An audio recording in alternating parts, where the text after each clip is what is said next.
Next up in the Diamond DLC, we have Pansy, who just has that not aura, so we're gonna give that a 2 and move on to her grab. And speaking of her grab, she has a unique one, which is fine. It's cool that it's unique, but it's really not that great. I'm gonna give it another 2. And then for her skills, she has Wasabi Bomb, which is a paralysis type attack, one of the more unique ones in the game, which is cool. And then Last Chance Full Power, which is an Insta-Spark. This is a really good skill lineup. I don't have much else to say, but I am gonna give it a 5. And then for her blast, we have Last Chance Shot, which only costs 2 key bars and is a pretty solid key attack. I say key attack, it's a gun. She's shooting her gun. But it's basically a key attack. Very spammable, very annoying, especially with her Insta-Spark. And then she has her Rush, Last Chance Shock, which does cost 4 key bars, and you have to be very close to hit this, where she throws one of her Wasabi Bombs at the opponent, which then, if it makes contact, triggers the Rush, where she just tases them, which is so funny. I love this Rush, at least from a visual standpoint. She just tases the heck out of them and then runs away. It's very funny, however, it only does, like, 5,000 damage. So being hard to hit and costing 4 key bars makes this attack a little bit rough. And then for her ultimate, we have Kadan Combination, where she fires off a couple shots from her gun, and then if they make contact, her dad comes in with just this huge laser gun. She hops up on his shoulder, pulls out another gun, and they just start blasting. Anyway, I started blasting.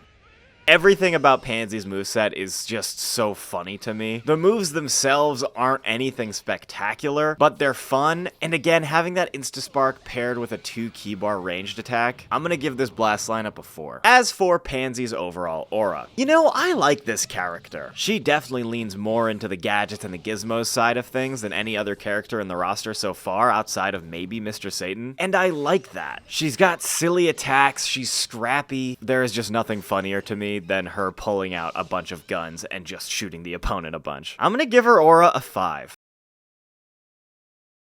And with that, folks, that's going to bring us to the end of this moveset review. Thank you so much for watching. If you enjoyed, please consider leaving a like and subscribing. It really helps me out a lot. I also live stream almost every day of the week, so come say hi while we're live sometime. But with that, I have been Gunchpot. This has been a moveset review. Thank you, everybody, again so much for watching. And of course, as always, see you next time.